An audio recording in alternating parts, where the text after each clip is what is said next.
За сайн та бүхэндээ энэ өдрийн мэнд хүргэе. За Canva хак хичээл хайлж дороор та бүхэндээ нэг 3 зүйлийг үзүүлье.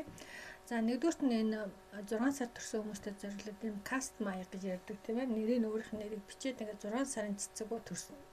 6 сар төрсөн хүмүүсийн цэцэг нь болохоор сарынхан цэцэг болохоор сарнаа аа. За тэгээд би энэ сувг хийсэн байгаа та нар бас орж сонирхоор. За тэгээд Америкт байдаг 6 сар төрсөн хүмүүсийн хан бол бас энэ аягыг захиалаад Америк дотор байгаа хүмүүстэй бол яах нь хөрвөлт байгаа шүү гэдэг хэлээ. За тэгээ энийг яаж хийсэн бэ гэдэг хэдүүлээ үзүүлээ тийм ээ. За энэ болохоор хүүхэн зургийг бол өстой янз янзаар хийж өглөө. Тэгээ би тэгээ та бүхэнд бас энэ юунаас цаасны урахаанаас гарч ирж байгаа юм шиг тийм ээ. Эсвэл одоо юм хоёр цаасны дундаас ингээд ийм орсон юм эффект. За эсвэл ийм бүр ийм сум заацсан юм шиг тийм ээ. Ийм эффект энэ төр хийж үзүүлээ. За тэгэхээр эхлээд энийг эхлэе тийм ээ. За тхийн тулд шинээр юу аваад за элемент дээр рүү очичоод бид нар за shape рүү очиод бид нарийнхны юм дургын shape аавна. За энэ маань за ингээд тийм ээ. За нэг болохоор хар өнгөр сонгочих. За тэгээд жоохон гэж тийм ээ. За тэгээ энийг энэ рүү хаталах. За энийг бид нар бас яах вэ гэхээр яа дахиад хуйлчих дубликейт хийчих тийм ээ. За тэгээ энийг яах нь нэлээд томоор том болгоод за төв бийгүү те. За нэг юмрхүү хатуулж. Энэ юугаа болохоор бид нар яа строк гэдэг юм тийм ээ. Строкнээс нэлээд нэг юмрхүү авчих. За тэгээд строкныхаа өнгийг цагаанаар сонгочих. За тэгвэл нэг юмрхүү болж өгнө. За тэгээд строкныхаа хэмжээг бас яах нь ингээд тааруулах нь шүү дээ тийм ээ. За тэгээ бид нар нөгөө нэг энэ shape cut out гэсэн юуг маш их ашиглаж байгаа шүү дээ тийм ээ. За энийг Start Design гэдэг. За энэ маань 78 дахь хуудас учраас хуудасаа сонгоно. За тэгээ нэг жоохон нэмчих тийм ээ.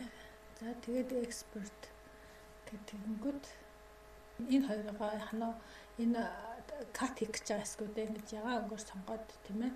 За ингээд энэ маань яхнаа яг ингээд хийгдэт гараад ирж байна тийм ээ. За энийг ингэж давхарлаж тавиад за тэгээд бид нар яхнаа зураг руугаа очин ямар зургийг одоо энэний засвар оруулах гэж авъя гэдгийг сонгох хэрэгтэй байгаа. За би болохоор upload дотроос нөгөө юуныхаа зургийг авчиж. За энэ болохоор саяын тэр зураг маань болохоор энэ зургийг тавьсан байгаа. Энэ нөгөө ер нь бол яах вэ гэхээр энэ том бүрхий дотор энэ аяныхаа зургийг оруулъя гэж бодсон байхгүй. Тийм тэгээ яг нэг та нар өөртөө тааруулаад энэнийхээ доор ингээд оруулах хэрэгтэй.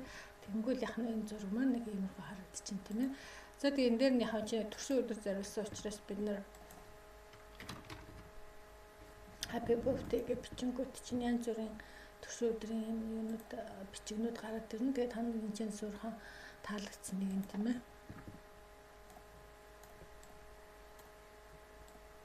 Тэр ингээд сонгочих болж байна. За иймэрхүү маягаар яг нь хийж олон. За энийг бол яг би янз янзаар хийсэн байгаа. Ийм бүр хийжсэн хоёр бүр хийтэй тийм ээ. Энийг яг хийж байгаа арга нь бол яг адилхан байгаа. За тэр хүүхэн зургийг гэсэн дэ энэ өнөөхдөө бас арга нь адилхан байгаа. За бид нар болохоор элемент рүү очиж байгаа. Түрүүн бид нар дугуйс shape авсан бол энэ дээр ямар shape авах вэ гэхээр энэ одоо нэг юу гэдэг л нэг цилиндр шиг энийг авсан байгаа. За тэгээ энийг ингэчээ. За тэгээ энийг бид нар өнгийн яхав гэхээр гоё юм gradient өнгө сонгоч юм гоё цэнхэртэй тийм ээ. За тэгээ энийг бид нар бас яхав гэхээр хуйлна. За тэгээ энийг болохоор бид нар яхна тас хар өнгөөр сонгоч. За тэгээд энийг эргүүлээд энэ дээр бол яхна ингэж тааруулж тавина. За тэгээ энийг яхна бүхэлд нь бас ингэ эргүүлээд за тэгээ том болох уу жижиг болох уу энэ төргээ та нар өөрснөө энийг бас яачих хэрэгтэй. Энэ дотор нь хар дотор нь зураг оруулах гэдэг байгаа байхгүй. Тэгээ бас голын ингээ болоод за нэчүүд том болгочих юм уу. За нэг иймэрхүү хатуулж байна те. За тэгээд сайхан бас апруу очоод энэ shape гэдэг зарна. За бүр start over гэдэг тийм ээ. За export. За хуудасаа зааж өгнө. За current page. За тэгээд за энэ жоохон бичиж. За тэгээд export гэдэг тийм ээ. За арилгах хэсэг нь болохоор энэ хар учраас энэ хараа ингэж яванаар тэмдэглэжээ. За ингээд энэ маань энэ дээр ингээ гараад ирчин тийм ээ. Энэ одоо яг энэ дээр тэгэхээр яах нь гэж цаанд харуулаад тавьчих.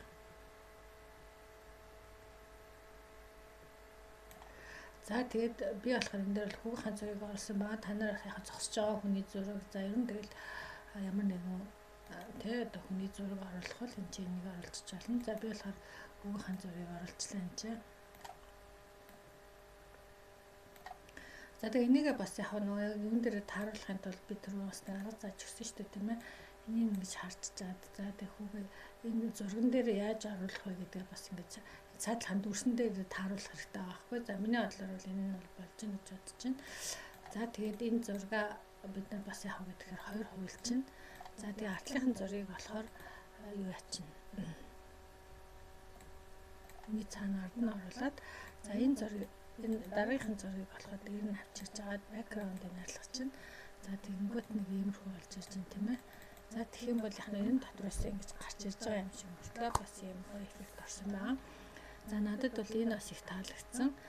За дараагийнх нь болохоор тэр за энэ бол бас ерөөхдөө бас адилхан саяхан шиг тэр юу яасан байгаа.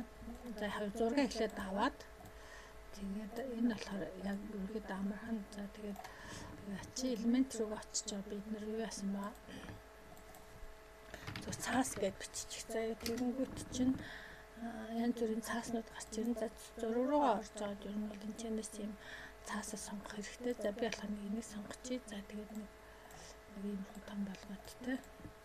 За тэгээ яг эдит рүүгээ орж аваад энийг бас нөгөө жоохон сүүдэр хүчил бас зүгээр shadows гэдэг glow гэдэг тийм ээ. За тэгээ intensity-г нь бас жоохон ингээд нэг 70 мал руу нэмчих юм бол энэ хэсгийг сүүдэр төлж өгч байгаа байхгүй юу. За тэгээд энийг яах нь ингээд эргүүлнэ. За тэгээд энэ дээр нэг ингээд тавьчих. Ийм шүү байхад болж байна те. За тэгээд энийг яах нь доотлолт нь бас даруулчих тийм ээ. За тэгээд энэ артлын зургаа бид нар яах вэ гэхээр энэ зургаа бас хувилна. Хувлаад уртал нь гаргаад ирнэ. За тэгээд бэкграундыг арилгачих. За тэгээд яах нь бичих юм бол энэ цаасны ханаан ингэж харагдаж байгаа юм шиг бас юм сонирхолтой дүрс орж ирж байгаа. Тэгээ яг энэ дээр нь Батагийн вебсайт нь